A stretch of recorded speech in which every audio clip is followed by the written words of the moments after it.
Chapter 2. Find the Woman. "Sorry to keep you waiting, Mrs. Kowalska," Inspector Evans began. "Could you begin by telling us what the nightclub was like when you came to work this morning?" "Everything looked normal," she replied, looking him in the eye. "The doors were locked and the lights were off. The sign outside was still turned on, but that happens quite often." "Is there an alarm system fitted here?" he asked. Inspector Cecchino was noting down the information and looked up at the cleaner when she did not reply. "Do you have an alarm?" Evans repeated. "Yes? Sorry, I do not understand everything you say," Helena said. "The alarm was turned off when I arrived. I thought that the big boss was here, or the manager. They sometimes stay in the office and play poker until the morning." "I see. Can you tell me the manager's name, please?" "Omar Omari," the cleaner smiled. "He is such a charming man, Inspector. He is always very friendly to me." "How many other people work here at the club?" "I'm not sure. I do not know most of them personally," Helena replied slowly. "There is a list of names and telephone numbers on the notice board. I can give you a copy." "That would be very helpful, thank you," he said. "It would also help us a great deal if you could answer a few more questions." The cleaner sighed a little and looked at her watch. "I must do some work," she complained. "I have 2 more places to go to this morning." "I'll try to be brief, Mrs. Kowalska. Have you heard of any arguments involving Stanley Cooper recently?" The young lady shook her head. "I do not see the big boss often, and when I do, he does not tell me anything like that." "I see. But maybe you've heard other people talking about him." "You should talk to Omar," she replied. "He knows much more about his private life. In fact, he sometimes complains that he is too involved in it." Inspector Evans paused and looked across at his colleague. "I didn't necessarily mean his private life, Mrs. Kowalska. Do you know anything about any business deals, for example? Or have you heard any rumors involving other gangs?" "Gangs?" she repeated, shocked. "Oh, no. I'm sorry. I really have nothing to do with any of that. I'm just the cleaner here." The police had been knocking for 5 minutes when Omar Omari finally opened the front door to his apartment in North London. His wild, curly hair was hanging over his eyes, and he was only half-dressed. He did not seem at all surprised by the news of his boss's death. "So the dirty old swine is dead," he laughed. "He had that coming." "Please take this seriously, Mr. Omari," Inspector Cecchino said sternly. "We're talking about a man's life, and possibly a very serious crime." "What do you mean by possibly?" he asked. "We're still trying to find out exactly what happened last night," she said calmly. "May we come inside?" "Why, of course. Do come on in, officers," the man said with exaggerated politeness. "Take a seat in the lounge and I'll be right with you." The pair sat down on an old blue futon that was covered in large stains. Omar came back a minute later wearing a white T-shirt. He was also carrying a rolled-up pair of socks which he put on as the police began their interview. "Could you begin by telling us when you left work last night, Mr. Omari?" Inspector Cecchino asked in a tolerant voice. "Yes, it was a really busy night, and I stayed until the end. We had some great DJs playing. Mad Daddy was there, you know. So it was an important event for us all. It went really well." He brushed his hair away from his eyes and looked at the 2 inspectors, who both seemed to be expecting him to say more. "Oh, I was there until about 4:30, I suppose," he finally answered. Inspector Cecchino wrote down the information. "Did anybody see you leave?" she asked. "At that time in the morning? No. At least nobody I know. I got the night bus back up here." "Well, what can you tell us about Stanley Cooper? Was he alone when you left the club?" "No. A man called Bruno Tartufo was in the office with him all night," he explained. "He's the boss's right-hand man. They're almost always together, and he was still there when I left. And apart from yourself, Mr. Amari, how many people have access to Mr. Cooper's office? Inspector Cecchino asked. Omar did not flinch. I only go in there when I'm invited.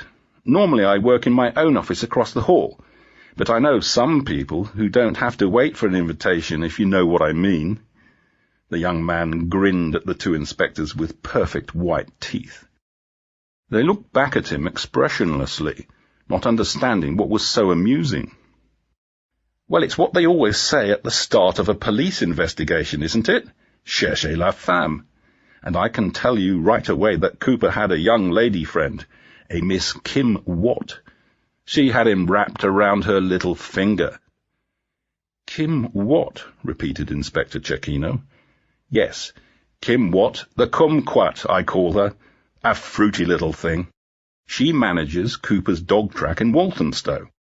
But I've seen her in Luss quite a lot lately, too. She always comes to the bar as soon as she arrives and pours herself a gin and tonic, the little madam. Did you see her at the club last night?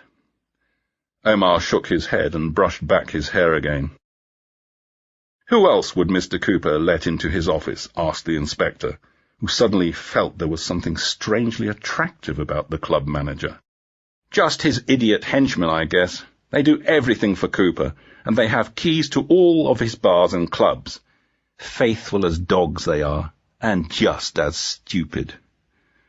Inspector Evans laughed a little and took down the men's names. Now then, he continued, has anything happened lately that could have made Stanley Cooper someone's enemy? Lots, Omar exclaimed. And you're asking the right person, let me tell you. He tried to get me involved in some of his business activities outside the nightclub, but I didn't want to have anything to do with it. Is that what Helena Kowalska meant when she said that you knew about his private life? Inspector Cecchino wondered aloud. Ah, Helena, sighed Omar. She doesn't know the half of it. But yes, I've told her some things in private. The boss wanted me to take a message to a client in Walthamstow. I'm not paid to go on dangerous missions like that, though. One last thing, Mr. Omari, said Inspector Evans towards the end of the interview. Do you know how to operate the security camera system at Lust? Of course, he replied. I'm the manager there, aren't I? Actually, I don't have to do very much at all. It runs automatically, you see. The cameras are connected to a computer that saves the videos for a month, and then they're deleted. Someone stopped the computer from recording last night, the inspector explained. Have you any idea who that might have been? Omar blinked at him. No, but it seems like a sensible thing to do if you're going to commit a crime, doesn't it? He said dryly. Is it possible that there's another copy of the videos somewhere? Inspector Evans continued.